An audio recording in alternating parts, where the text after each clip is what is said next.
안녕하세요. 같이 기도하겠습니다. 사랑과 은혜가 풍성하신 살아계신 하나님 감사합니다. 저희들에게 구원의 큰 선물을 주시고 주님의 몸된 교회 안에서 또 맡겨진 위치에서 복음을 전하며 살아갈 수 있도록 도와주심에 감사합니다. 여러 가지 어려운 환경과 또 고난 가운데 있습니다. 하나님께서 저희들의 마음을 지켜주시고 저희가 환경을 바라보며 낙심하는 것이 아니라 믿음으로 맡겨진 위치에서 묵묵히 걸어갈 수 있도록 인도하여 주시옵소서. 내일부터 시선부와 또 중고등부 학예 수양회가 또 온라인으로 진행이 됩니다. 또 8월에 있을 초등부, 또 유치부, 또 성인과 은장의 수양회까지 하나님께서 함께하여 주시고 어떠한 환경이 올지라도 저희는 주어진 환경에서 최선을 다할 수 있도록 도와주시옵소서. 해외에서 또 복음을 전하는 또 선교사님들 가정과 또 교회 위에 함께하여 주시고 해외에도 복음의 역사가 계속해서 일어날 수 있도록 하나님께서 자비를 베풀어 주시기를 부탁을 드립니다. 오늘 말씀 가운데 함께하여 주시고 하나님의 생명의 말씀이 듣는 각 사람의 마음에 새겨질 수 있도록 하나님께서 이 시간 도와주시기를 간구드립니다. 모든 것 살아계신 하나님께 맡기고 의지합니다. 우리를 사랑하시고 우리를 구원하여 주신 예수님의 이름으로 기도합니다. 아멘. 성경 찾겠습니다. 사무엘상 6장입니다.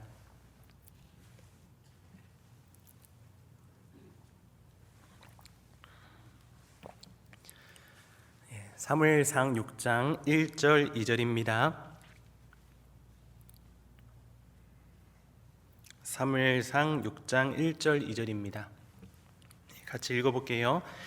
여호와의 궤가 블레셋 사람의 지방에 있은지 7달이라. 블레셋 사람이 제사장들과 복술자들을 불러서 이르되 우리가 여호와의 궤를 어떻게 할꼬 그것을 어떻게 본처로 보낼 것을 우리에게 가르치라. 오늘 제목을 우리가 걷는 이 길이라는 제목으로 말씀을 드리도록 하겠습니다. 방금 읽었던 말씀에 그 여호와의 궤, 언약궤라고도 하고 법궤라고도 하죠. 이 여호와의 궤가 이스라엘 민족과 함께 해야 되는데 블레셋 지방에 있었던 겁니다. 블레셋 사람의 지방에 있은 지 7달이라. 블레셋 사람이 제사장들과 복술자들을 불러서 이르되 우리가 여호와의 궤를 어떻게 할꼬. 이런 어려움을 갖고 있었어요. 그것을 어떻게 본처로 이스라엘로 보낼 것을 우리에게 가르치라. 그래서 여호와의 궤는 이스라엘 민족과 함께 했었죠. 이스라엘 민족이 광야 생활할 때도 성소에서 그 법궤가 있죠. 지성소 안에. 이스라엘 민족이 요단강을 건널 때에도 여호와의 궤는 함께하였습니다. 여리고성을 돌 때에도 여호와의 궤는 이스라엘 민족과 함께했어요. 그 여호와의 궤는 하나님의 임재를 상징하죠. 근데 그 여호와의 궤를 블레셋에게 빼앗겼던 겁니다. 그래서 그 배경이 사무엘상 4장에 나오는데요. 한번 찾아보겠습니다. 사무엘상 4장 1절입니다. 사무엘의 말이 온 이스라엘에 전파되니라. 이스라엘은 나가서 블레셋 사람과 싸우려고 에베네셀 곁에 진치고 블레셋 사람은 아벡에 진쳤더니. 이스라엘 민족은 에벨레산이란 곳에 진을 치고 그리고 블레셋은 아벡이란 곳에 진을 쳤어요. 이 전쟁, 아벡 전투라고도 하는데 이 전쟁에서 이스라엘 민족들은 하나님의 궤를 빼앗깁니다. 11절입니다. 하나님의 궤는 빼앗겼고 엘리의 두 아들 홈니와 비느하스는 죽임을 당하였더라. 에벤에셀에서 진을 치고 있다가 이 여호와의 궤를 빼앗겼죠. 이 여호와의 궤가 이제 어디로 가냐면 5장에 쭉 말씀하고 있습니다. 5장 1절입니다. 블레셋 사람이 하나님의 궤를 빼앗아 가지고 에벤에셀에서부터 아스돗에 이르니라. 에벤에셀에서부터 그 여호와의 궤가 지금도 아시돗이라는 곳이 있거든요. 이스라엘 가면 그 아스돗으로 옮겨가는 겁니다. 근데 하나님의 궤 여호와의 궤는 이스라엘 민족과 함께 있어야 하는데 블레셋 민족이 빼앗아간 이후로 블레셋에는 계속해서 독종의 재앙이 미칩니다. 6절입니다. 여호와의 손이 아스돗 사람에게 엄중히 더하사 독종의 재앙으로 아스돗과 그 지경을 쳐서 망하게 하니. 독종의 재앙이 있었다라고 하죠. 아스돗과 그 지경을 쳐서 망하게 했다라고 합니다. 그러니까 이들이 여호와의 궤가 있는 그 아스돗 사람들이 얼마나 힘들었겠어요. 그래서 이 여호와의 궤를 이제는 가드로 보냅니다. 그 말씀이 8절 보겠습니다. 이에 보내어 블레셋 사람의 모든 방백을 모으고 가로되 우리가 이스라엘 신의 궤를 어찌할꼬. 그들이 대답하되 이스라엘 신의 궤를 가드로 옮겨가라 하므로 이스라엘 신의 궤를 옮겨갔더니. 이제 가드로 옮겨갔어요. 여호와의 궤가. 그런데 그곳에서도 9절입니다. 그것을 옮겨간 후에, 그 여호와의 궤를 옮겨간 후에 여호와의 손이 심히 큰 환난을 그 성에 더하사 성읍 사람의 작은 자와 큰 자를 다쳐서 독종이 나게 하신지라. 아스돗에서도 독종이 나서 망하게 했고 가드에서도 심히 큰 환난, 독종이 일어났습니다. 그래서 이제는 가드에서 에그론으로 옮겨지게 됩니다. 10절입니다. 이에 그들이 하나님의 궤를 에그론으로 보내니라. 하나님의 궤가 에그론에 이른즉 에그론 사람이 부르짖어 가로되 그들이 이스라엘 신의 궤를 우리에게로 가져다가 우리와 우리 백성을 죽이려 한다 하고 이에 보내어 블레셋 모든 방백을 모으고 가로되 이스라엘 신의 궤를 보내어 본처로 돌아가게 하고 우리와 우리 백성 죽임을 면케하자 하니 이는 온 성이 사망의 환난을 당함이라. 계속 죽어가는 거예요. 거기서 하나님의 손이 엄중하심으로 죽지 아니한 사람들은 독종으로 치심을 받아 성읍의 부르짖음이 하늘에 사무쳤더라. 그들은 너무 두려웠던 거예요. 그러니까 여호와의 궤가 가는 곳에 독종이 임해서 망하게 되고 심히 큰 환난을 입고 사망의 환난을 입었다라는 겁니다. 이 말씀을 좀 묵상하면서 우리 시대랑 너무 똑같다라는 생각이 들었습니다. 여기서 독종은요, 주석서에 찾아보니까 패스트라고 해요. 흑사병이라고도 하죠. 그 쥐에 기생하는 그 벼룩에 의해 패스트균이 사람으로 옮겨져서 발생하는 감염병이라고 합니다. 우리 시대 때 코로나가 창궐하고 정말 많은 사람들이 죽어가잖아요. 이때 블레셋도 마찬가지였습니다. 독종에 의해서 많은 사람들이 죽고 정말 이 여호와의 궤를 어찌할꼬 우리에게 있으니까 계속해서 독종의 재앙이 있고 사람이 죽어가는 것을 보면서 너무나도 힘들었던 겁니다. 그때 6장 1절 우리 처음 읽었던 말씀이죠. 다시 읽어드릴게요. 여호와의 궤가 블레셋 사람의 지방에 있은지 7달이라. 블레셋 사람이 제사장들과 복술자들을 불러서 이르되 우리가 여호와의 궤를 어떻게 할꼬 그것을 어떻게 본처로 보낼 것을 우리에게 가르치라.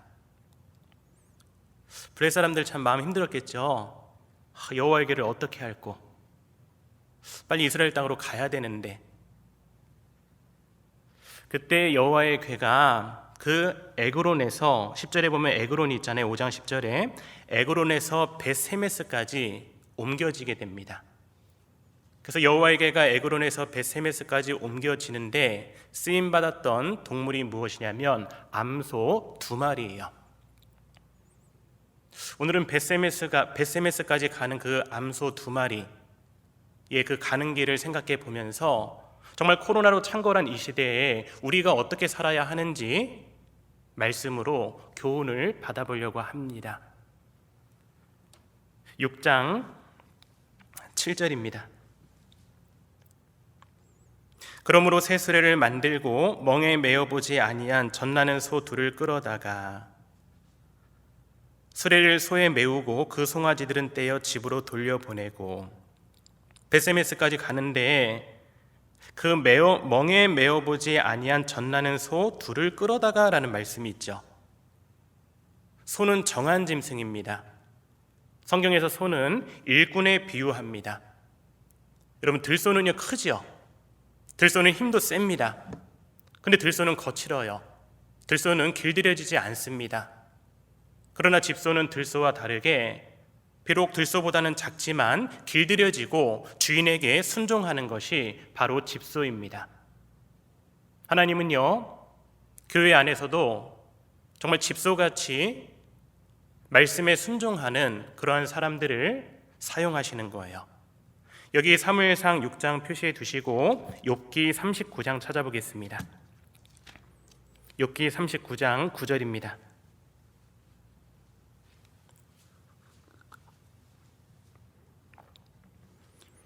욥기 39장 9절 들소가 어찌 즐겨 내게 복종하며 네 외양간에 머물겠느냐. 들소는 못한다는 거예요. 복종하지 못하고 머물지 못합니다. 내가 능히 줄로 소를 매어 이랑을 갈게 하겠느냐. 그것이 어찌 골짜기에서 너를 따라 쓰레를 끌겠느냐. 그것에 힘이 많다고 내가 그것을 의지하겠느냐. 내 수고하는 일을 그것에게 맡기겠느냐. 그것이 내 곡식을 집으로 실어오며 내 태장 마당에 곡식 모으기를 그것에게 의탁하겠느냐. 그럴 수 없다라는 거예요. 그래서 우리는 이 부르심을 받은 그 집소처럼요, 우리도 마찬가지입니다. 부르심을 받은 그리스도인이에요.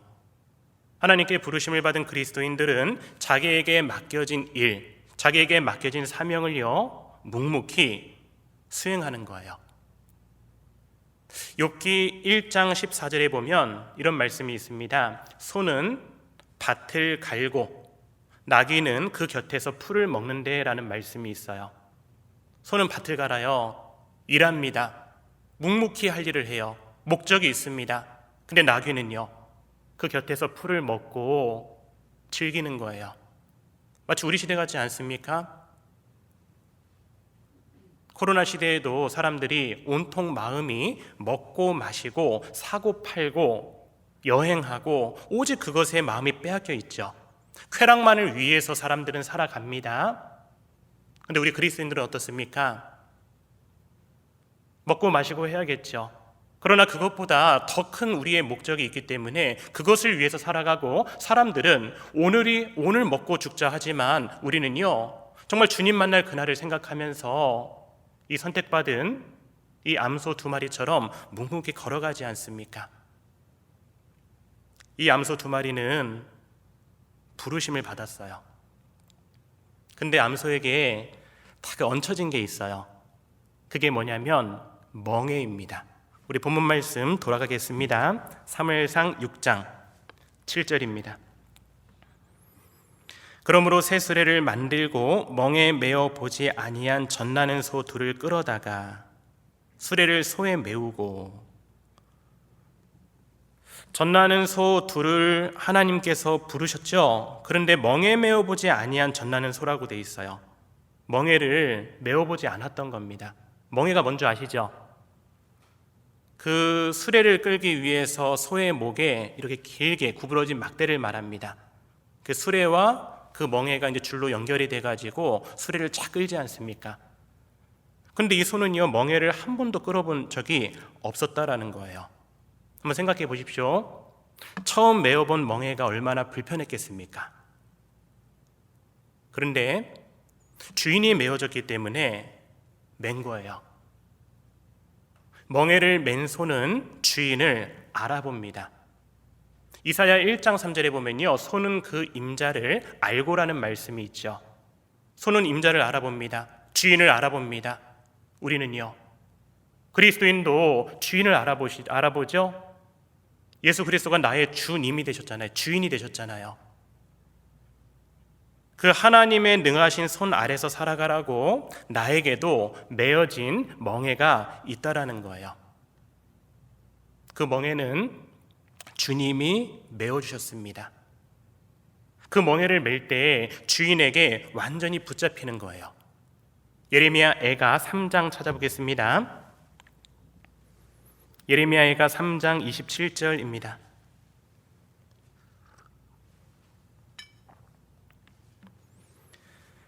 예레미야 애가 3장 27절 사람이 젊었을 때에 멍에를 매는 것이 좋으니 혼자 앉아서 잠잠할 것은 주께서 그것을 메우셨습니다. 주님께서 그 멍에를 우리에게 메어주셨어요. 우리 형제자매들 모두에게 하나님이 메어주신 그 멍에가 있다라는 겁니다. 근데 그 멍에는 좋은 걸까요? 나쁜 걸까요? 좋다라고 돼 있어요. 27절입니다. 사람이 젊었을 때 멍에를 매는 것이 좋으니 그 멍에를 매는 것은 좋다라고 말씀하고 있습니다. 그래서 주님의 멍에는 좋은 거예요. 이스라엘 민족이 애굽에 있을 때 정말 종의 멍에를 맸죠. 우리도 이 세상 가운데 있을 때 하나님을 모르고 정말 종처럼 살아갔죠. 그러나 예수 그리스도를 통해서 그 종의 멍에가 완전히 끊어지고 이제는 주님이 나에게 지어주신 멍에 아래서 우리는 순종하면서 살아가고 있습니다. 갈라디아서 5장 1절에는요 그리스도께서 우리로 자유케 하려고 자유를 주셨으니 그러므로 굳세게 서서 다시는 종의 멍에를 매지 말라라는 말씀이 있어요. 우리는 자유의 멍에를 얻었습니다. 종의 멍에가 아닙니다. 이제는 구원받았기 때문에 종의 멍에를 매지 말고 정말 주님이 나에게 지어주신 멍에를 메고 가자라는 거예요. 근데 이 멍에는 언제 매면 좋냐면 빠르면 빠를수록 좋습니다. 27절입니다. 사람이 젊었을 때 멍에를 매는 것이 좋으니 멍에는 좋은 것입니다. 주님께서 메어주셨습니다. 그런데 그 멍에는 젊었을 때 매는 것이 좋다라고 돼 있어요. 예레미야는 젊을 때 부름 받았고 그 멍에를 젊을 때부터 맸어요. 예레미야 1장 6절에서 7절에 보면은 예레미야가 이렇게 말하죠. 나는 아이라 말할 줄을 알지 못하나이다. 그때 하나님은 예레미야에게 힘을 주시죠. 너는 아이라 하지 말고 내가 너를 누구에게 보내든지 너는 가라는 거예요. 정말 연약하고 부족하지만 그 멍에는 좋은 것이고 그 멍에 아래 있을 때 하나님의 능력이 임하고 예레미야는 정말 어려운 가운데서도 끝까지 하나님의 말씀을 전할 수 있었던 거예요. 다니엘과 세 친구도 젊었을 때 멍에를 메었습니다. 젊었을 때 뜻을 정했고 정말 그 가벼운 멍에 하나님의 보호 아래서 하나님의 자녀답게 살아갔습니다. 디모데도 젊었을 때 멍에를 맸습니다. 루터도 그랬고요, 칼빈도 그랬고, D.L. 무디도 그랬고, 스펀전도 젊었을 때 멍에를 맸어요. 빠르면 빠를수록 좋은 겁니다. 그런데 그 멍에가 가끔 무겁게 생각될 때 있죠. 근데 그렇지 않아요. 하나님은 말씀하십니다. 그 멍에는요 가볍다라고요. 예레미야 애가 3장 28절 제가 읽어드릴게요. 혼자 앉아서 잠잠할 것은 주께서 그것을 메우셨습니다. 주께서 그것을 메우셨는데 그 멍에는 쉽고 가볍다라고 되어 있어요. 마태복음 11장 찾아보겠습니다. 마태복음 11장 29절입니다.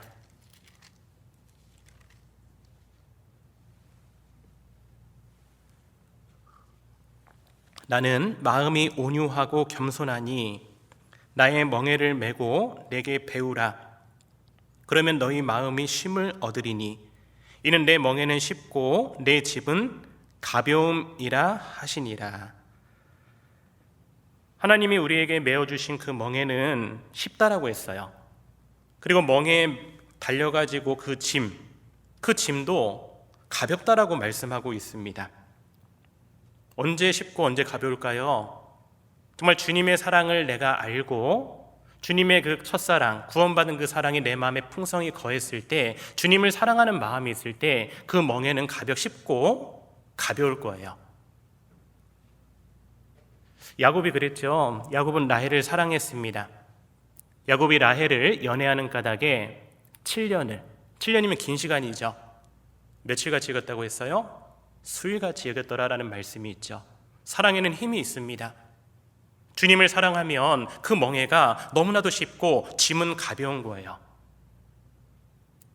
그리고 주님이 메어주신 그 멍에 아래 있을 때 주님은 우리에게 또 힘을 주셔요. 소가 힘이 세죠? 소는 고기를 먹고 살지 않죠? 소는 풀만 먹어도 힘이 세잖아요. 왜 그럴까요? 새김질합니다. 계속 막 새김질하고 또 위에 넣었다가 뺐다가 또 새김질하고. 우리 형제자매님들, 우리의 힘은 어디서 나옵니까? 내 능력 아니죠? 주님의 멍에 아래 있으면서 하나님께서 나에게 주시는 말씀이 있죠.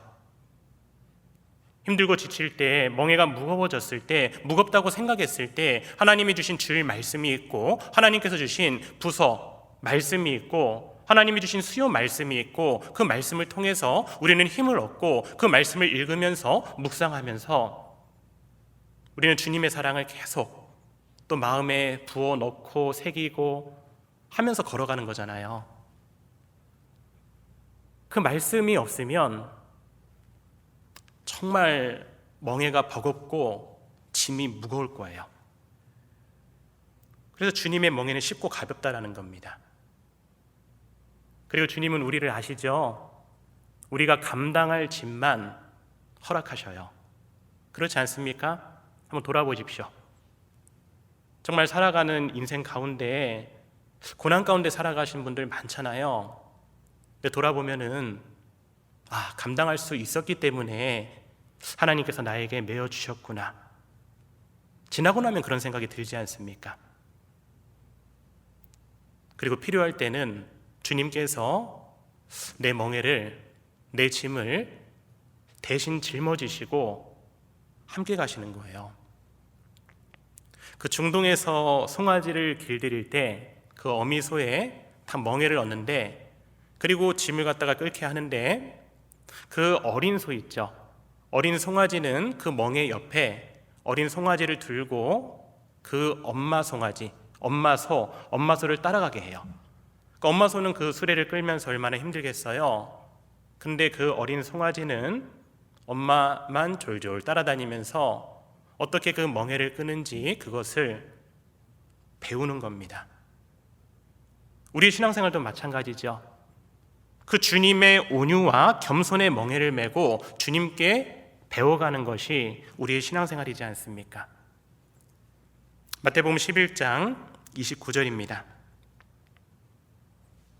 나는 마음이 온유하고 겸손하니 나의 멍에를 메고 내게 배우라. 그러면 너희 마음이 쉼을 얻으리니. 예수님은 마음이 온유하고 겸손하시죠? 그 멍에를 메고 배우라는 거예요. 그러면 너희 마음이 쉼을 얻으리니 이는 내 멍에는 쉽고 내 짐은 가벼움이라 하시니라. 그래서 우리는요, 멍에를 맺는데 주님이 메어주신 멍에고, 그 암소 2마리는요 그 멍에를 메고 끝까지, 벳세메스까지 끝까지 걸어갔어요. 에그론에서 벳세메스까지 얼마냐면요 약 20km 정도 된다라고 합니다. 어느 정도 거리냐면요 우리 안산교회에서 서울중앙교회까지 가는 거리 정도 돼요.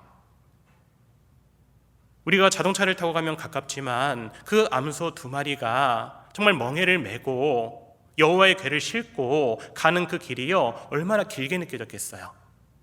근데 그들은요 멍에를 끝까지 메고 갔다라는 겁니다. 예레미야는요 끝까지 주님의 메어주신 멍에를 메었어요. 사람이 젊었을 때 멍에를 메는 것이 좋으니 혼자 앉아서 잠잠할 것은 주께서 그것을 메우셨습니다. 혼자 앉아서 잠잠해야 될 때가 있잖아요.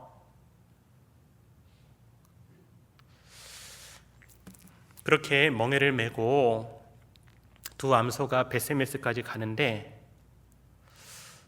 참 안타까운 게 뭐냐면요, 가면서 울었다라고 합니다. 소에서 눈물 나는 거 보셨어요? 제가 찾아봤는데 정말 소 눈이 크잖아요. 그 눈에서 눈물 나는 거 보니까 되게 손대도 안타깝더라고요. 근데 이 벳세메스로 가는 그 암소가 울었는데 왜 울었을까요? 사무엘상 6장 12절입니다.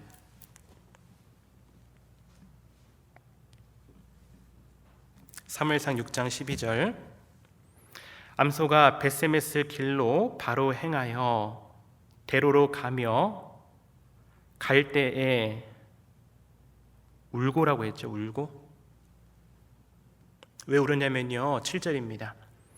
그러므로 새 수레를 만들고 멍에 메어 보지 아니한 젖나는 소 둘을 끌어다가 수레를 소에 메우고 그 송아지들은 떼어 집으로 돌려보내고, 자기 자식은 떼어서 집으로 돌려보낸 거예요.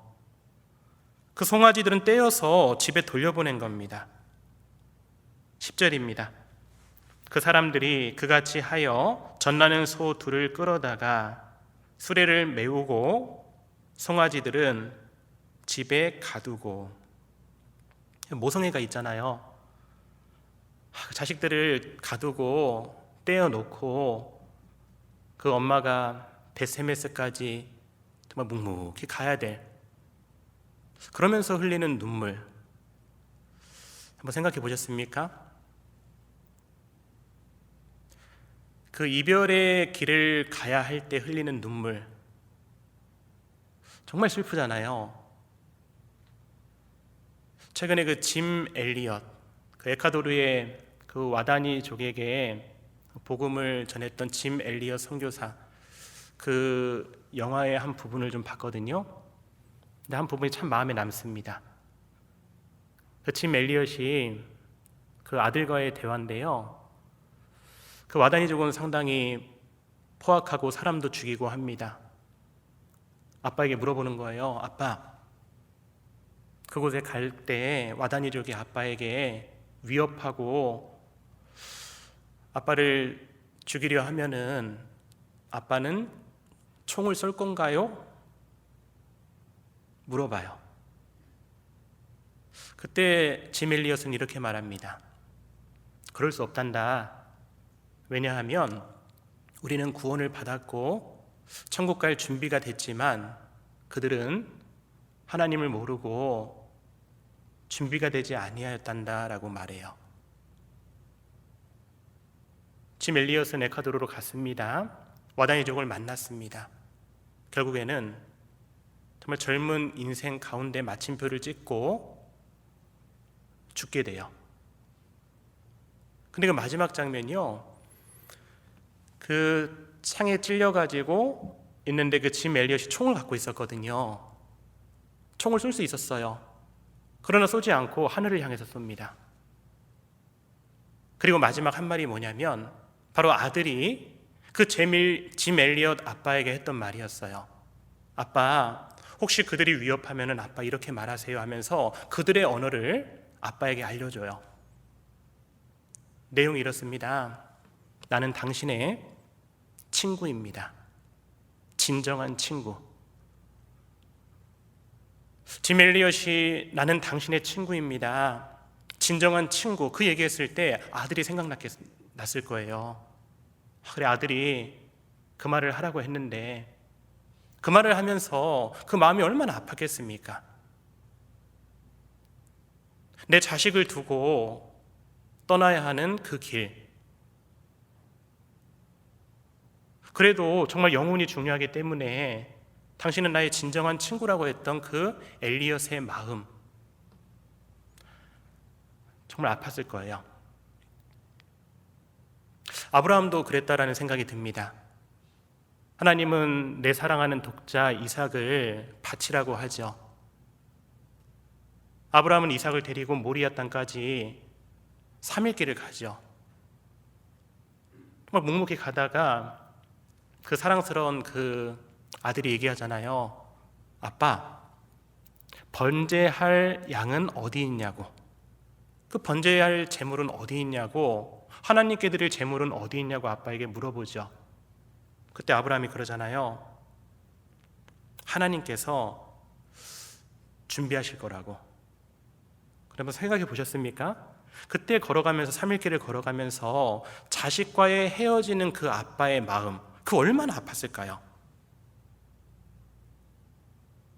묵상하면서 그런 생각이 들었습니다. 나는 순종의 길을 가기 위해서 정말 눈물을 흘려본 적이 있는가? 아마 그래야 될 때가 있을 거예요. 정말 순종을 위해서 눈물을 흘리고 가는 그 길, 그리고 마침표를 찍는 그 길은요, 정말로 아름다운 길입니다. 이전에 한 자매님께서 그런 간증을 하시더라고요. 너무 바빴대요. 막 교회 일로. 그러니까 송아지 같은 자녀들 집에 떼어놓고 가면은 너무 마음이 아팠대요.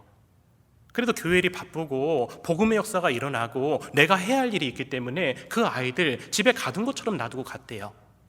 근데 시간이 지나서 교회 안에서 그 아이들이 성장하고 교회에서 일꾼이 되고 잘 성장해 준 것을 보면서 하나님께 정말 감사하다라는 그러한 간증을 들었습니다. 그렇죠. 자식을 두고 온 그 송아지의 마음, 자식과의 이별하는 그 마음, 그렇기 때문에 눈물을 흘린 거예요. 그 암소 2마리가 눈물을 흘리면서 벳세메스로 갈 때요, 그 마음을 아는 주변의 다른 송아지들도, 소들도 눈물을 흘렸을 거예요. 저 마음이 어떨까? 자식을 떼어놓고 가는데 저기 봐, 눈물 나잖아. 얼마나 힘들까? 그런 마음이 들었을 거예요. 사도행전 21장입니다. 사도행전 21장 10절입니다.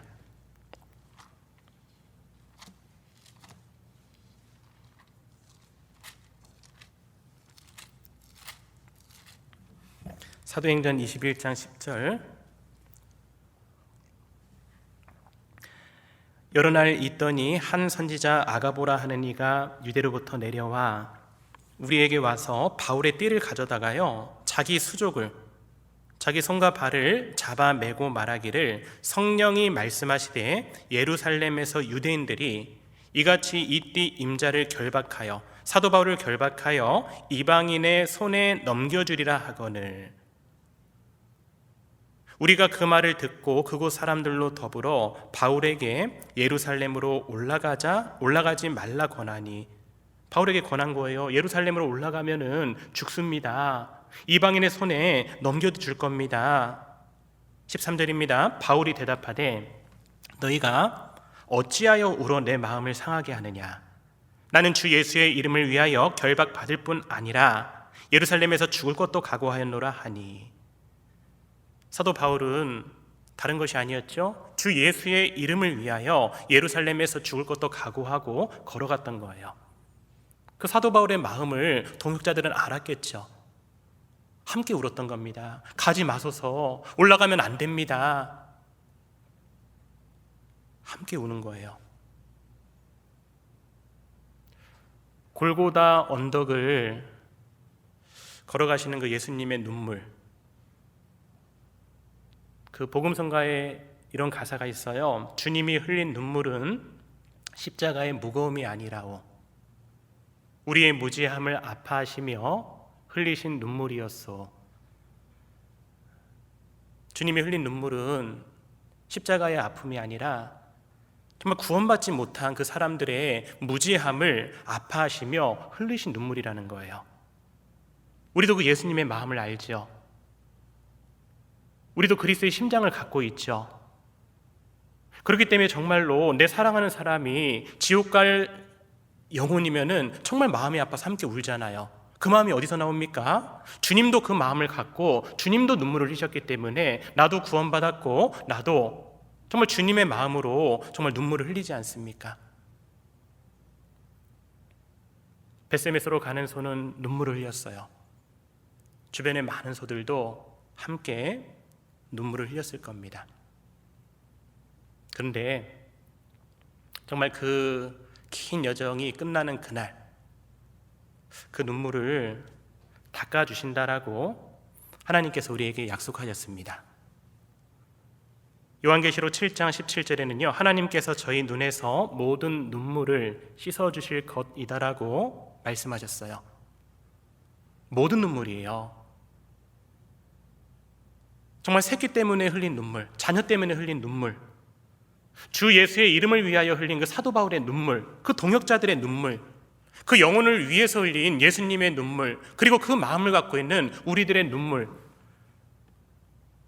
복음을 위해서 흘린 그 모든 눈물들이요, 주님 앞에 가면은 정말 큰 위로로 바꿔주실 겁니다. 눈물을 많이 흘리면 흘릴수록 하나님 만났을 때 위로가요 정말 클 거예요. 오늘 끝나고 부를 은혜 찬송인데 우리가 걷는 이 길, 오늘 제목이죠. 그 가사에 이런 가사가 있어요. 이 길 끝에는 우리 주님이 계셔 우리를 그 품에 안아주시리. 이 길 끝에는, 상상해 보십시오. 이 길 끝이 있어요. 근데 이 길 끝에 끝이 아니고요, 2막이 있다라는 겁니다. 1막이 끝이 아니라는 거예요. 2막이 기다리고 있고 우리의 길의 끝은요, 결국에는 해피엔딩이라는 거예요. 말라기 4장 보겠습니다.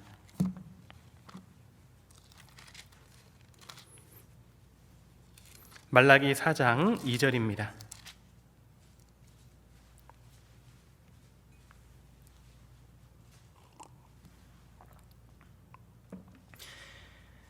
내 이름을 경외하는 너희에게는 의로운 해가 떠올라서 치료하는 광선을 바라리니 너희가 나가서 외양간에서 나온 송아지같이 뛰리라.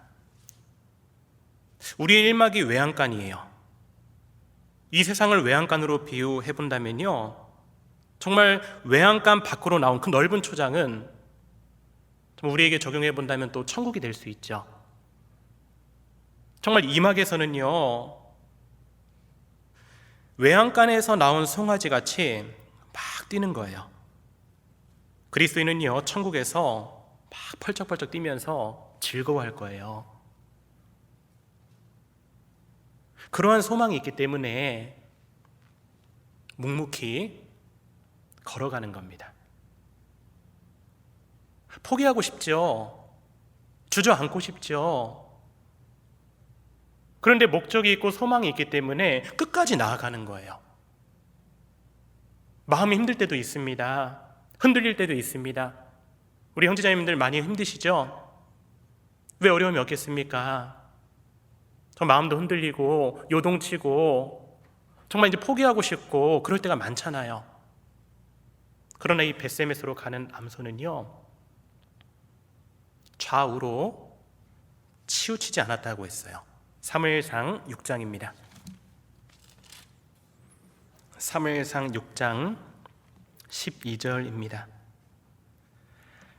암소가 벳세메스 길로 바로 행하여 대로로 가며 갈 때에 울고, 울면서 갔는데 좌우로 치우치지 아니하였고, 이게 우리의 믿음이잖아요. 마음이 힘들고 요동칠 때도 있지만 그래도 좌우로 치우치지 않잖아요. 배가 클수록 풍랑이 닥쳐도 배는 크게 흔들리지 않습니다. 우리도 마찬가지죠. 믿음이 크면 클수록 인생의 풍랑이 닥칠 때가 너무 많지요. 그때에도 흔들리지 않는 거예요.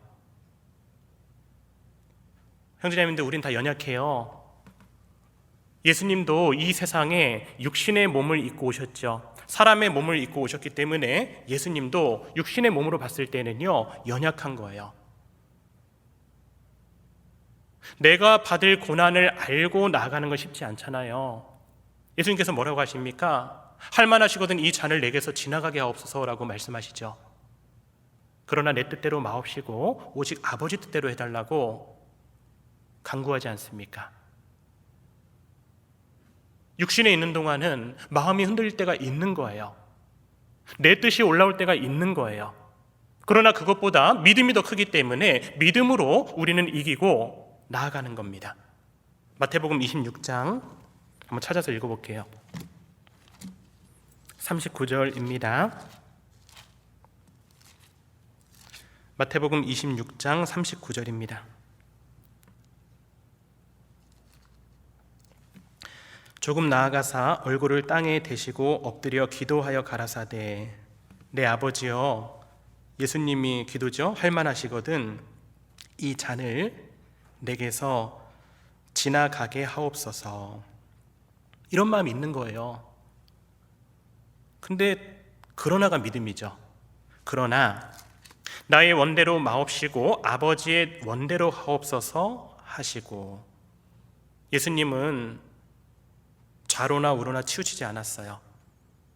예수님은 십자가라는 멍에를 메시고 끝까지 잠잠히 가셨던 거예요. 이사야 53장 7절에 보면요, 예수님께서 곤욕을 당하여 괴로울 때에도 그 입을 열지 아니하였으며, 괴로울 때에도 입을 열지 아니하였어요. 마치 도수장으로 끌려가는 어린 양과 털 깎는 자 앞에 잠잠한 양같이 그 입을 열지 아니하였도다라고 말씀하십니다.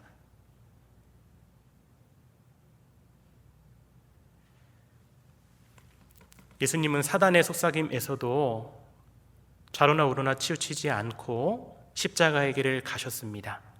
마태복음 27장 41절입니다.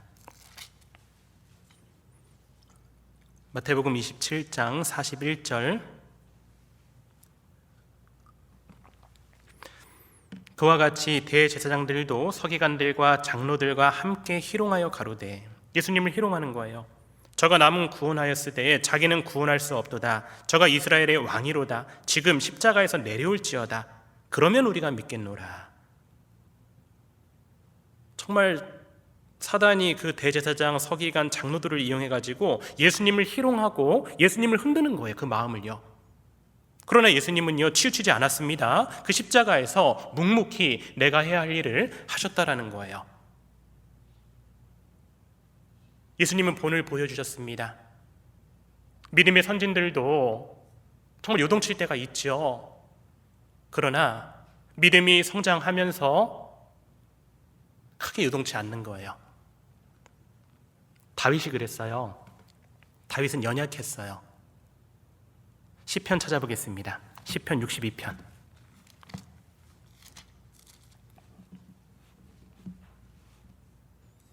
시편 62편 3절입니다. 넘어지는 담과 흔들리는 울타리 같은 사람을 죽이려고 너희가 일제히 박격하기를 언제까지 하려느냐. 넘어지는 담, 흔들리는 울타리, 이게 우리 모습이잖아요. 코로나 시대 더 심하죠.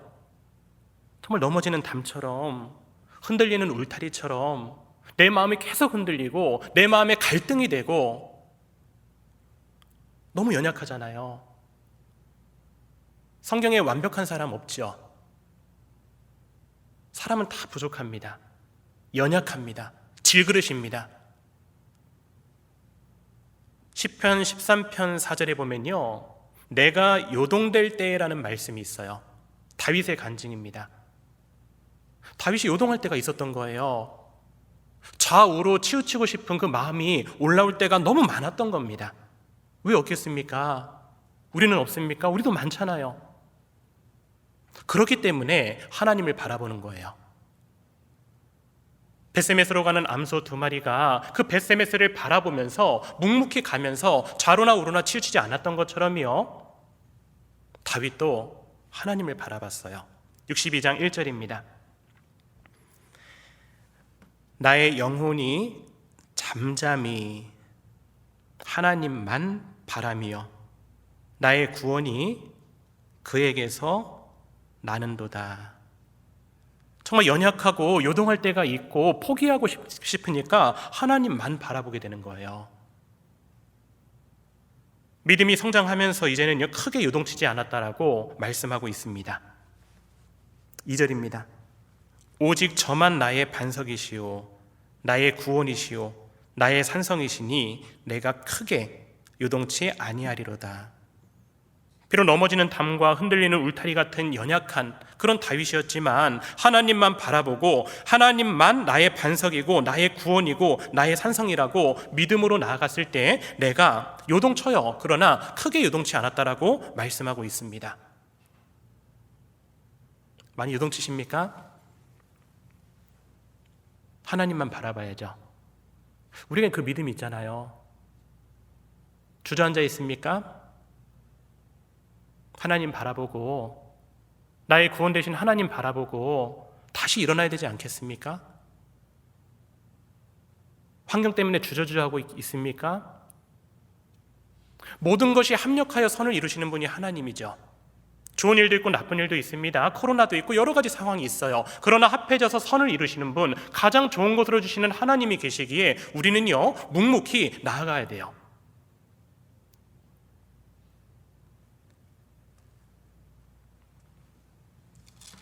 (62장 6절입니다) 오직 저만 나의 반석이시요 나의 구원이시요 나의 산성이시니 내가 요동치 아니하리로다. 그렇죠. 다윗은 연약했어요. 요동했습니다. 믿음이 성장하면서 요동할 때가 있어요. 그러나 크게 요동하지 않았습니다. 더 성장하면서 하나님만 바라보면서 하나님을 의지하면서 이제는요 요동치 아니하리로다. 우리는 배워야 할 거예요. 좌로나 우로나 치우치지 않았던 벳세메스로 가는 암소 2마리, 정말 예수님이 가신 길, 다윗이 간 길.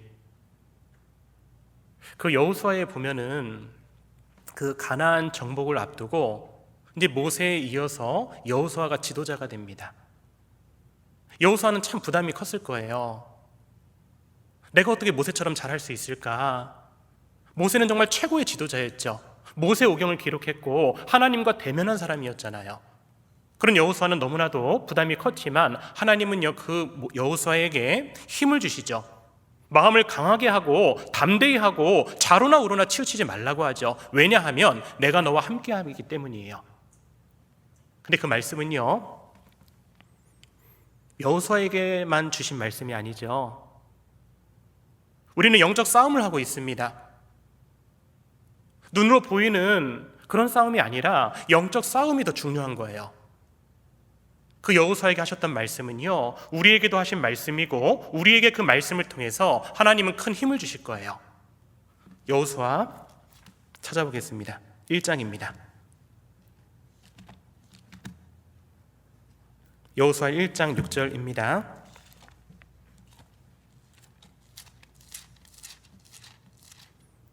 여호수아 1장 6절입니다.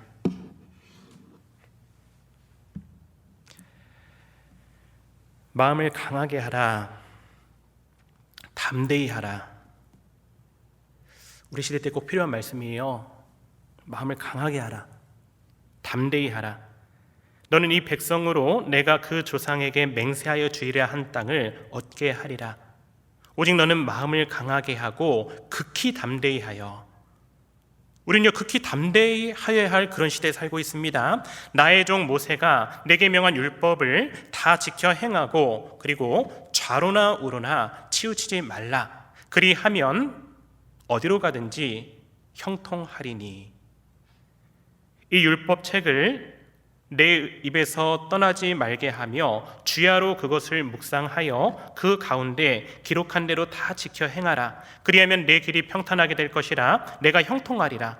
내가 내게 명한 것이 아니냐. 마음을 강하게 하고 담대히 하라. 두려워 말며 놀라지 말라. 네가 어디로 가든지 내 하나님 여호와가 너와 함께 하느니라 하시니라. 여러분 이 말씀이요 여호수아에게 얼마나 큰 힘이 됐겠습니까? 우리에게 힘이 되는 것이 무엇입니까? 하나님의 말씀이잖아요. 두려워 말라, 놀라지 말라. 어디로 가든지 어떤 상황이 오더라도 내가 너와 함께 할 거다. 그 말씀이 얼마나 힘이 됩니까?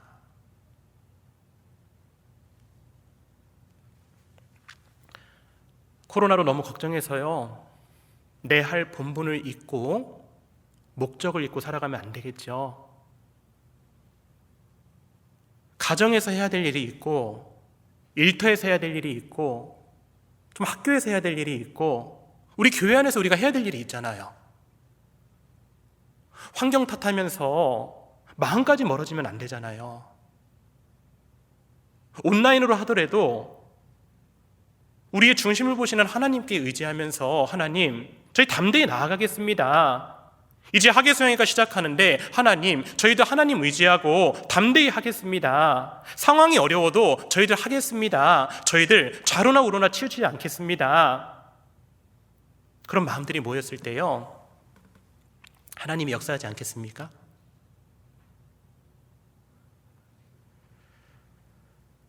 벳세메스로 가는 소는 좌로나 우로나 치우치지 않았어요.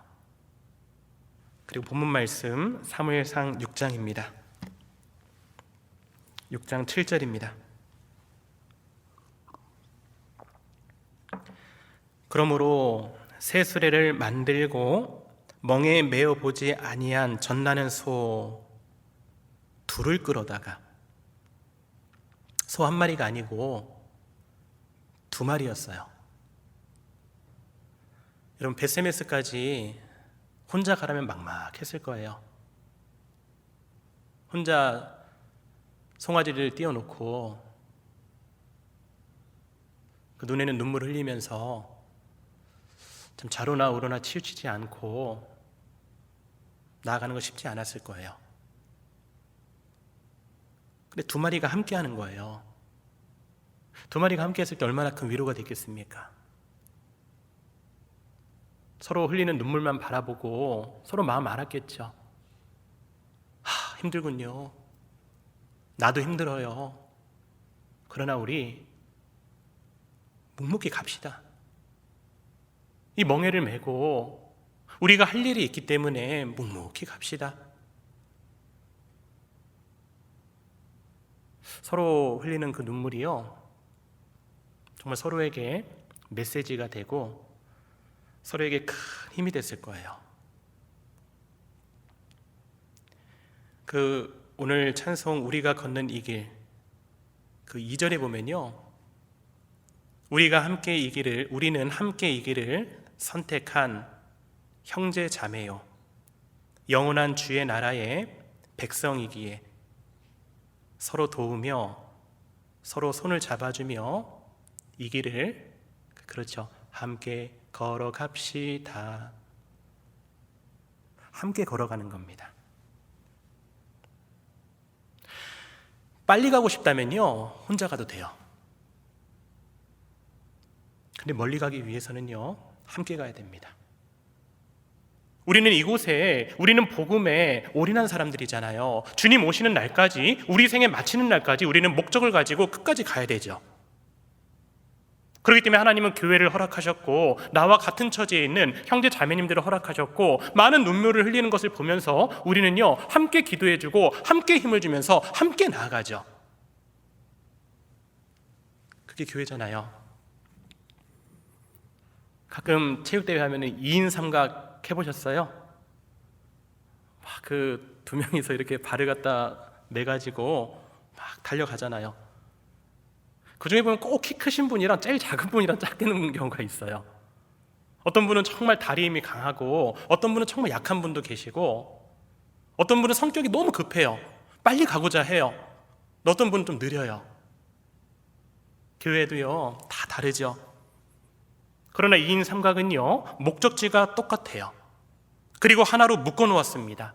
어떻게 하든지 보조를 맞춰가지고 함께 가야 돼요. 끝까지요. 2 암소가 그랬던 거예요.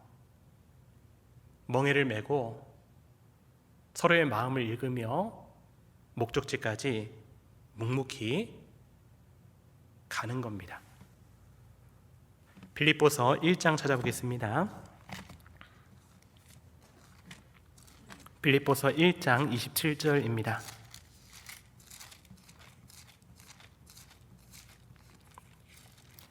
빌립보서 1장 27절.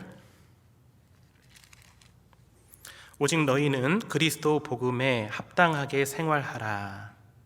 이는 내가 너희를 가보나 떠나 있으나 너희가 일심 한 마음으로 서서 한 뜻으로 복음의 신앙을 위하여 협력하는 것과, 복음의 신앙을 위해서 협력하라고 했죠.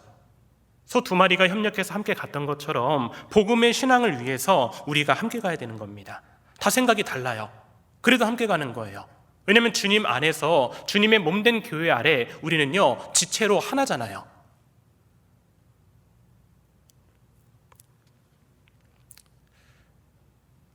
동행하려면 목표가 같아야 하는데, 정말 사도 바울이 복음을 전할 때 정말 같은 마음으로 동행했던 많은 믿음의 동역자들이 있었습니다.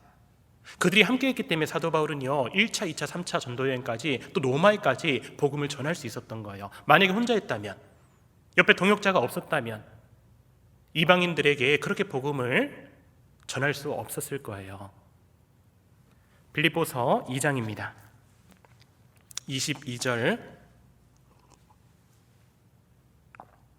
디모데의 연단을 너희가 안하니 자식이 아비에게 함같이 나와 함께 수고하였느니라 사이에 복음을 위하여라고 되어 있어요. 디모데는 정말 자식이 아비에게 하는 것처럼 그 사도 바울과 함께 무엇을 위해서 수고했냐면 복음을 위해서 수고했던 사람이었어요. 사도 바울과 함께 걸어갔다라는 겁니다. 같은 마음으로 걸어간 거예요. 영혼을 사랑하는 마음으로, 교회를 세우고자 하는 마음으로 한 마음으로 걸어갔어요. 함께 걸어갔던 많은 동역자들이 있습니다. 25절입니다. 그러나 에바브로디도를 너희에게 보내는 것이 필요한 줄로 생각하노니 그는 나의 형제요 함께 수고하고 함께 군사된 자요 너희 사자로 나의 쓸 것을 돕는 자라. 바울이 로마에서 감옥에 갇혔다는 소식을 듣고 그런 헌금을 모아서 에바브로디도 편에서 이렇게 보낸 거예요. 사도 바울의 쓸 것을 도왔고 함께 수고하고 함께 군사된 자였던 거예요. 이런 협력하는 믿음의 동역자들이 있다라는 겁니다. 우린 어떠십니까? 안산교회 많잖아요. 복음을 위해서 함께 걸어가는 동역자들 많잖아요. 복음을 위해서 희생하고 복음을 위해서 헌신하는 형제자매들 너무 많지요. 보이지 않는 곳에서 교회를 위해 기도하는, 함께하는 형제자매들 많잖아요. 얼마나 힘이 됩니까? 우리에게 그런 동역자들이 있는 거예요. 근데 사도 바울이 참 마음이 아팠던 게 뭐냐면 그 유오디아 자매님과 순두계 자매님이 있었어요. 둘은 좀 사이가 안 좋았던 것 같아요. 그래서 사도 바울이 이렇게 말합니다. 빌립보서 4장 2절입니다. 내가 유오디아를 권하고 순두계를 권하노니 주 안에서 같은 마음을 품으라. 유오디아와 순두계에게 좀 주 안에서 같은 마음을 좀 품어달라고. 마음이 달랐던 것 같아요. 다툼이 있었던 것 같아요. 3절입니다. 또 참으로 나와 멍에를 같이 한 자 네게 구하노니. 멍에를 같이 한 자, 사도 바울과 같이 멍에를 맨 자들이 많았잖아요. 동역자들이 있었고 빌립보 성도들도 있었죠. 그런 멍에를 같이 한 자 내게 구하노니 복음에 나와 함께 힘쓰던 저 부녀들을 돕고, 저 유오디아 자매님과 순두계 자매님이 혹 다투고 마음이 하나가 되지 않았을지언정 그들은 복음을 위해서 멍에를 메고 함께 걸어갔다라는 거예요. 그들을 도우라는 거예요. 또한 글레멘드와 그 외에 나의 동역자들을 도우라. 그 이름들이 생명책에 있느니라. 그 이름들이 생명책에 있는, 정말 생사고락을 같이 하는 그 동역자들이 있다라는 겁니다. 그렇기 때문에 비록 마음이 맞지 않아도 같이 함께하고, 그리고 그들에게는 마음을 함께하면서 복음을 위해서 협력해서 끝까지 걸어가자는 거예요. 요나단이요 블레셋을 치러 갈 때 그 병기 든 소년들을 이렇게 말합니다. 내가 당신과 마음을 같이하여 따르리이다. 내가 정말 어렵고 힘들 때, 이제 주저앉고 싶을 때 제가 있잖아요. 제가 마음을 같이하여 따르겠습니다. 그냥 따르는 것이 아니라 마음을 같이하여 복음을 위해서 따르겠습니다. 그런 한 분 있으면 정말 힘들잖아요. 구역장님이 계신데 부구역장님이 제가 마음을 같이하여 따르겠습니다. 함께 하나가 되는 거예요. 협력할 때 전도가 되고 협력할 때 우리가요 끝까지 갈 수 있는 거예요. 마음이 높아지면요 함께 할 수 없어요. 마음이 낮아지고 겸손한 사람이 상대방의 마음을 이해하고 그 마음을 헤아리면서 함께 보조를 맞춰서 함께 나아가는 겁니다. 베세메스로 가는 소는요 그러한 마음이 있었고 함께하고자 하는 마음이 있었기 때문에 끝까지 갔던 거예요. 우리에게 그런 동역자들이 많다는 게 얼마나 큰 힘이 됩니까? 그리고요 벳세메스로 갈 때 그 블레셋 사람들이 이렇게 얘기하는 거예요. 그 블레셋 지역에 많은 그러한 독종의 재앙이 있었는데 만약에 그 암소 2마리가 벳세메스까지 좌로나 우로나 치우치지 않고 곧장 가면은 이것은 정말 하나님이 우리에게 그런 독종 재앙을 내리신 것이고, 만약에 그 벳세메스로 가는 소가 좌로나 우로나 치우치고 벳세메스까지 가지 않으면 그것은 우연히 일어난 거다라고 하면서 그 2마리 암소를 바라보는 거예요. 지켜보는 거예요. 찾아보겠습니다. 사무엘상 6장입니다. 사무엘상 6장 8절입니다.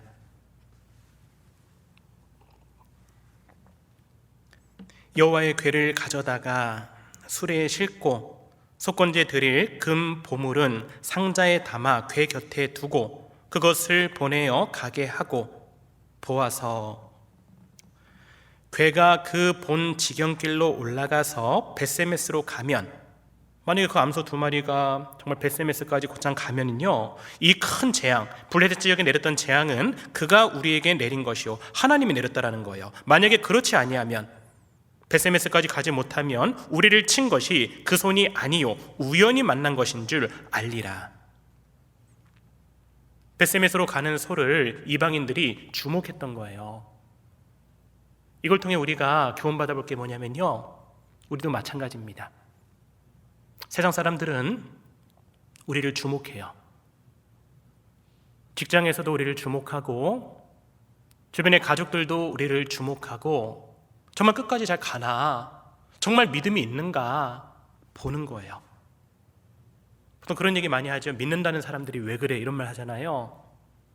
그 말은요 믿는 사람들을 주목하고 있다는 소리죠. 고린도후서 2장 15절에는요 우리는 구원 얻는 자들에게나 망하는 자들에게나 하나님 앞에서 그리스도의 향기니라는 말씀이 있어요.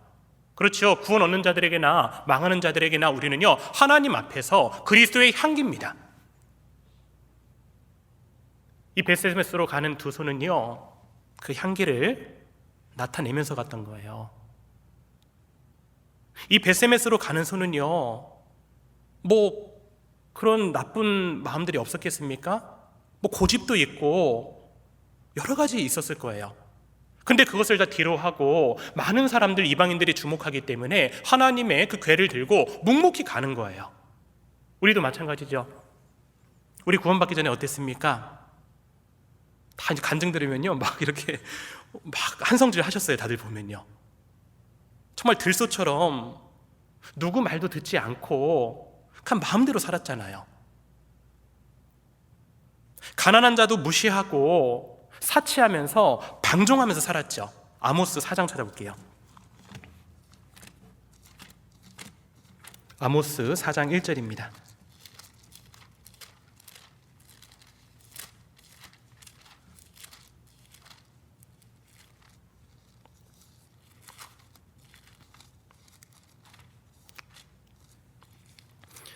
아모스 4장 1절.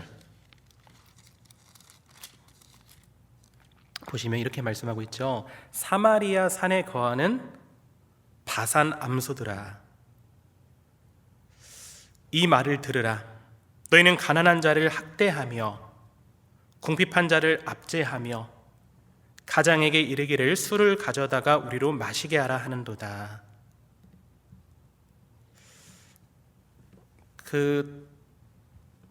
우리도 이랬잖아요. 정말 연약한 자를 학대하기도 하고 궁핍한 자를 도와주지 못하고 정말 술을 가져다가 우리로 마시게 하라 하는 것처럼요, 정말 흥청망청 살았죠. 그런데 구원받았잖아요.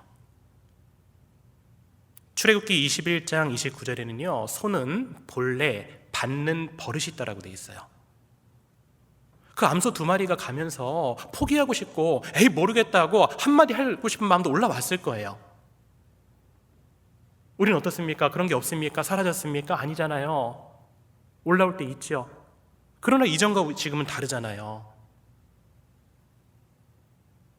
이전에는 참지 못하고 다투고 그 받는 버릇이 있는 소처럼 습관적으로 다투고 혹은 칼로 찌른 같이 함부로 말하거니와라는 말씀이 있죠. 말할 때마다 칼로 찌르는 것처럼 함부로 말하고, 과격한 말은 노를 격동한다고 했는데 과격한 말을 계속하는 거예요. 가까이 있는 사람들에게, 주변 사람들에게. 내가 그랬잖아요. 호세아 4장 16절에는요 완강한 암소라는 말씀이 있어요. 그 고집도 있었어요. 자기 생각으로 가득 차가지고 고집이 세가지고 말씀 들어보자면 안 들었잖아요. 난 나를 믿고 산다고 했잖아요. 그랬던 내가 바뀌었어요. 그랬던 내가 예수님을 만났고 완전히 바뀌었습니다. 고린도후서 5장 17절에는요 그런즉 누구든지 그리스도 안에 있으면 새로운 피조물이라. 이전 것은 지나갔으니 보라 새 것이 되었도다. 이전 것은 지나간 거예요. 새 것이 됐어요. 소에게 많은 특징들이 있는데 이제는 들소가 아니라 집소가 됐죠. 우리는요 하나님의 말씀에 순종하고 하나님의 질서 가운데 살아가잖아요. 받는 버릇이 이제 없어지고 인내하고 부드러운 마음으로 살아가죠. 우리의 그런 모습을 구원받지 않는 사람들은요 주목할 거예요. 그리고 이렇게 말할 겁니다. 참 이상하다. 그래, 언제까지 가나 보자. 아마 베세메스로 가는 소를 그 블레 사람들이 보면서 언제까지 저렇게 20km나 되는 그 거리를 가나 보자 주목했다라고 했어요. 베드로 전서 4장입니다.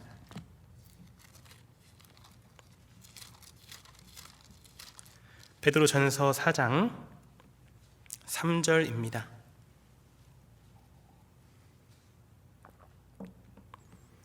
너희가 음란과 정욕과 술취함과 방탕과 연락과 무법한 우상 숭배를 하여 이방인의 뜻을 조차 행한 것이 지나간 때가 조카도다. 그렇죠. 이방인의 뜻을 조차 행한 것, 그게 지나간 때가 조카다는 거예요. 우리는 새 사람이 되었습니다. 4절입니다. 이러므로 너희가 저희와 함께 그런 극한 방탕에 다름질하지 아니하는 것을 저희가 이상히 여겨 비방하나. 우리 시대는요 그냥 방탕한 시대가 아니고 극한 방탕이 있잖아요. 구원받고 내 삶이 바뀌었죠. 그러면서 이상히 여기잖아요. 극한 방탕에 다름질하지 아니하는 것을 저희가 이상히 여겨서 비방하잖아요. 왜 그렇게 사냐고. 술 한 잔도 못 하냐고. 근데 우리가 그렇게 할 수 없죠. 하나님이 바라보고 계시고 정말 우리는 복음을 전해야 될 그런 사람들이잖아요. 베드로 전서 2장입니다.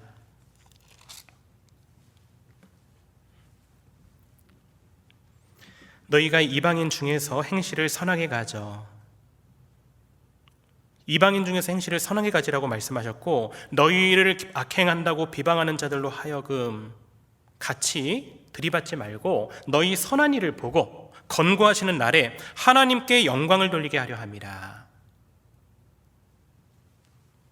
우리의 행동으로 전도가 되는 겁니다. 그 예레미야가 참 복음 전하는데, 말씀 전하는데 쉽지 않았잖아요. 그 예레미야 20장 10절에 보면요, 친한 벗도 다 나의 타락하기를 기다리며 라는 말씀이 있어요. 예레미야의 친한 벗들, 친구들도요, 예레미야가 타락하기를 기다렸다라고 했어요. 그러나 예레미야는 끝까지 걸어갔던 거예요. 근데 우리 그 모임 때 간증 듣다 보면은 참 힘이 될 때가 있어요. 그게 언제냐면요, 참 어려운 환경 가운데에서도 정말 그리스도인으로서 그리스도의 향기를 풍기면서 그 하나님을 증거하는 그 모습에 대해서 간증할 때 힘이 되잖아요. 야, 어려운 가운데서도 정말 그리스도인답게 살아가는구나. 이런 코로나 시기에도 전도하며 살아가는구나. 이 시기에도 하나님께 영광을 돌리며 살아가는구나. 그것이 큰 힘이 되죠. 그렇게 살아가다가 누가 돌아가셔요. 어떻습니까? 정말 마음이 아프죠. 그러나 지금 정말 천국에서 송아지가 외양간에 나와서 뛰는 것처럼 이제는 행복한 더 정말 기쁨으로 계시겠구나 하면서 또 기쁨이 있잖아요. 한 마음 한켠에서는요. 벳세메스로 여호와의 궤가 들어갔을 때 벳세메스 사람들은요, 기뻐했다라고 돼 있어요. 여호와의 궤가 돌아온 것을 보고 기뻐했다라고 돼 있어요. 찾아보겠습니다. 사무엘상 6장입니다. 사무엘상 6장 13절입니다. 벳세메스 사람들이 골짜기에서 밀을 베다가 눈을 들어 궤를 보고 그것의 보임을 기뻐하더니. 우리가 끝까지 그리스도인답게 살아가는 모습이 옆에 있는 동역자들, 힘이 없는 동역자들, 주저앉고 있는 동역자들에게 기쁨이 되는 거예요. 나는 근심을 주는 사람입니까? 기쁨을 주는 사람입니까? 우리가 기쁨을 줘야죠. 그리고 이 벳세메스로 간 두 암소의 운명, 결국에 어떻게 됐냐면요, 14절입니다. 수레가 벳세메스 사람 여호수아의 밭 큰 돌 있는 곳에 이르러 선지라. 무리가 수레의 나무를 패고 그 소를 번제로 여호와께 드리고. 임무 수행을 다 하고요, 마지막에는 번제로 여호와께 드렸어요.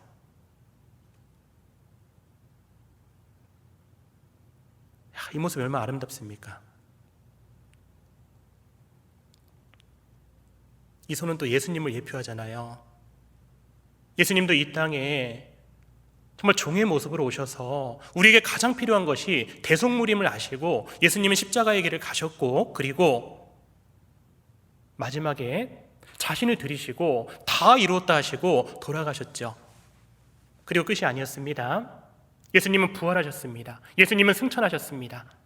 고난 뒤의 영광인 거예요. 이 소의 삶이 그랬던 겁니다.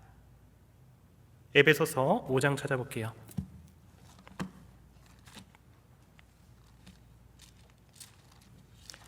에베소서 5장 2절입니다.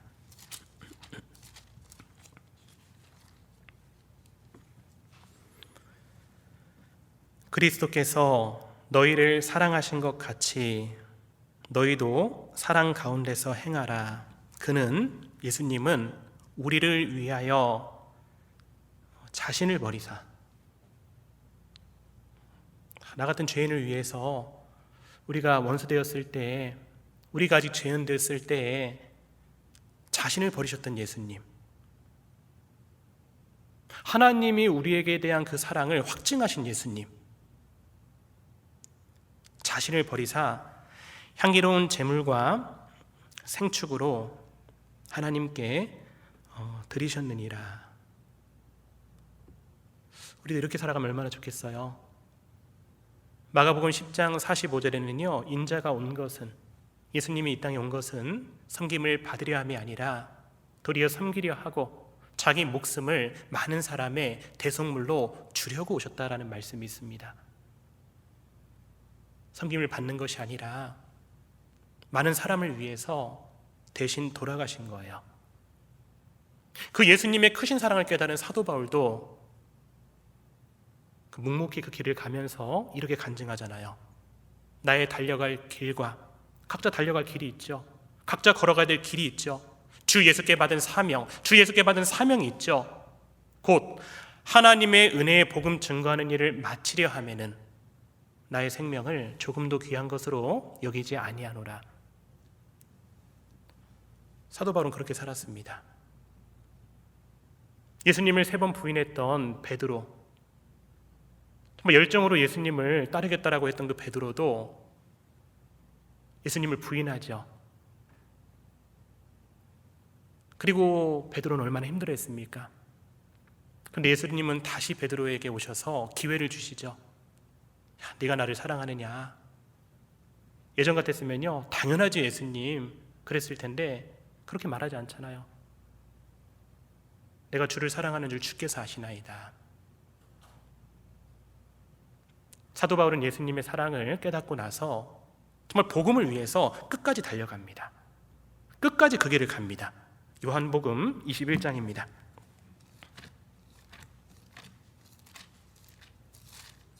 요한복음 21장 18절입니다. 예수님의 말씀이죠. 내가 진실로 진실로 네게 이르노니 젊어서는 네가 스스로 띠띠고 원하는 곳으로 다녔거니와 늙어서는 네 팔을 벌리리니 남이 내게 띠띠우고 원치 아니하는 곳으로 데려가리라. 늙어서는 네 팔을 벌리리니, 베드로도 십자가에 매달려서 이렇게 거꾸로 매달려서 못 박혀 순교했잖아요. 이전에는 예수님을 부인했는데 왜 이렇게 할 수 있었냐면은 예수님도 자신을 버렸기 때문이에요. 나를 위해서 버리신 예수님이 계시고 그리고 영원한 천국의 소망을 갖고 있었기 때문에 베드로도 이렇게 할 수 있었던 거예요. 19절입니다. 이 말씀을 하심은 베드로가 어떠한 죽음으로 하나님께 영광을 돌릴 것을 가리키심이러라. 이 말씀을 하시고 베드로에게 이르시되 나를 따르라. 예수님은요, 자신을 버리시고 지금 우리 그리스도인들에게도 나를 따르라라고 말씀하시는 거예요. 나를 따르라. 끝까지 가자. 로마서 12장입니다. 로마서 12장 1절입니다.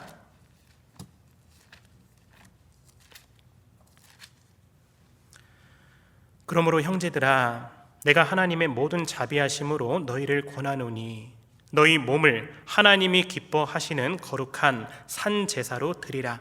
이는 너희의 드릴 영적 예배니라. 우리도 산 제사로 우리를 드려야 될 거예요. 마지막까지 자신을 드리고 정말 주님 앞에 가는 모습이 얼마나 아름답습니까? 벳세메스로 가는 소는요, 삶의 목적을 이룬 소예요. 그 벳세메스의 뜻이 무엇이냐면 그 히브리어로 베이트 쉐메시라고 하는데, 베이트는 집이에요. 쉐메시는 태양입니다. 태양집이거든요.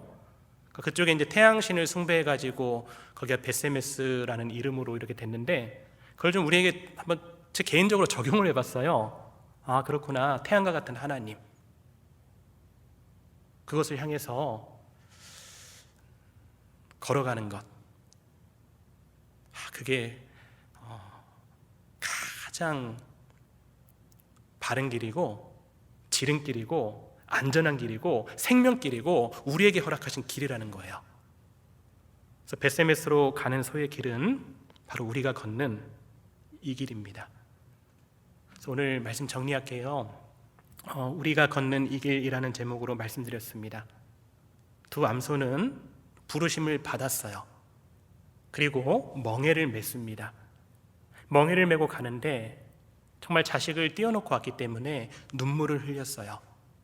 그러나 사명이 있기 때문에 좌로나 우로나 치우치지 않았어요. 그리고 동역자가 있었어요. 협력하면서 보조를 맞추면서 함께 걸어갔다라는 겁니다. 그 모습이 하나님을 증거하게 됐고, 하나님을 증거하고 나서 마지막에는 자신들을 번제로 드렸어요. 이게 바로 우리가 걷는 이 길입니다. 기도하겠습니다. 하나님 아버지, 감사합니다. 오늘 말씀을 통해서 우리가 코로나 시대에 어떻게 살아야 할지를 배웠습니다. 하나님을 바라보고 묵묵히 끝까지 걸어갈 수 있도록 도와주시고, 우리 형제 자매님들 여러 가지 고난과 또 어려운 가운데 있습니다. 하나님께서 피할 길을 주시고 또 하나님께서 더 큰 위로로 함께하여 주시기를 부탁을 드립니다. 이제 내일부터 시작되는 또 학예 수양회, 하나님께서 계속되는 집회 가운데 함께하여 주시고 또 말씀을 통하여 우리의 마음이 더욱 새롭게 되고 구원의 즐거움을 찾을 수 있도록 도와주시옵소서. 끝까지 묵묵히 올 한 해를 걸어갈 수 있도록 도와주시기를 원합니다. 오늘 하루도 함께하여 주심에 감사합니다. 우리를 사랑하시고 언제나 우리와 동행하시는 예수님의 이름으로 기도합니다. 아멘.